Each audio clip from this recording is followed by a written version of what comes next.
Ленин районуна караштуу номер 97 жалпы орто билим берүү мектеби 2022-2023 окуу жылына карата ачылган жаңы мектептердин бири. Ал мамлекеттик мектептерди куруу долбоорунун алкагында Сауыт өнүктүрүү фондунун насыясынын эсебинен каржыланып курулган. Мектеп 500 балага ылайыкталып салынганы менен бүгүнкү күндө анда 870 бала билим алууда.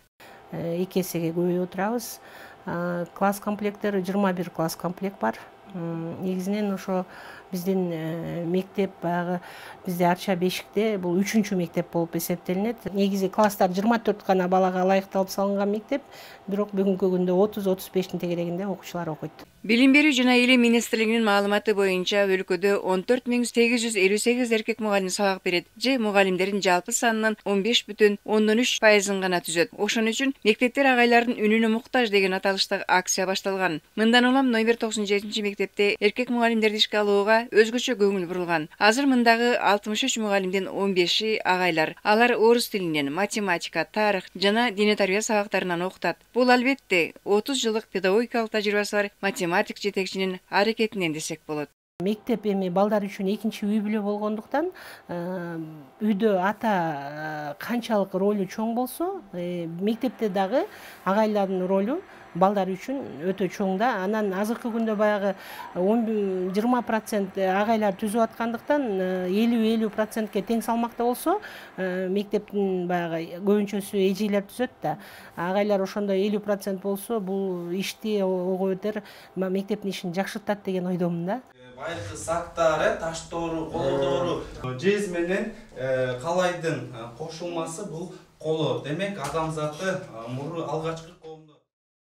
Мектепте тарых сабагын заманбап ыкмаларды колдонуу менен ары кызыктуу, ары окуучуларга түшүнүктүү өткөн жаш агайлардын бири Алдияр Аширбеков. Ал жакында эле Орто Азияда уюштурулган медиа сабаттуулук боюнча сынакка барып, алдыңкы орунду ээлеп, мектебин чоң сыймыкка бөлөгөн. Бишкек шаары боюнча бир эле биздин агайыбыз ушу медиа сабаттуулук боюнча жеңишке жетишип, бизге момундай болгон жакшы статуэтканы утуп, эң негизинен ошо агайлардын бул тарых сабагынан берет бүгүнкү күндө. Анан ошонун менен методикалык иштер боюнча директордун орун басарлык милдетин аткарууда. Медиа сабаттуулук боюнча мугалимдерди дагы методикалык жактан аябай жакшы үйрөтүп келет бүгүнкү күндө. Алдияр Аширбеков бала кезинен мугалим болууну самаптыр. Мектепти аяктаган соң кесип тандоодо жакындарынын пикирин укканы менен чечимди өзү чыгарып, Кыргыз-Түрк Манас университетинин гуманитардык факультетинин тарых бөлүмүн бүтүргөн. Тандаган кесибин кыялымдагы каалоом деп билет. Кесип тандоодо 3 факторду эске алдым. Каалайм, колуман келет, анан керек деп туруп алдым да. Жалпы республикалык тестилөөрдүн жыйынтыгында 3 багытта билим алуу мүмкүнчүлүгүнө ээ болгом.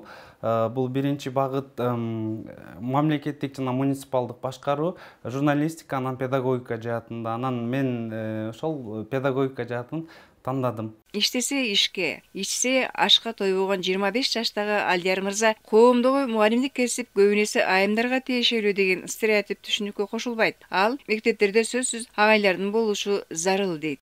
Биздин өлкөдө ички жана тышкы мигранттын балдарынын саны көбөйдү. Анан ата меримине муктаж балдар ошол мен сабактарыман байкайм, агайлар агай деп келип мындай жаныма туруп сүйлөшкүсү келет, маектешкиси келет, аталык мээримди күтүшөт да. Агайлар ошол атанын мээримин аз да болсо камсыздап бере алат деп ойлойм. Мектептер агайлардын үнүнө муктаж акциясы башталган. Бул албетте өз натыйжасын берет деген үмүттөбүз.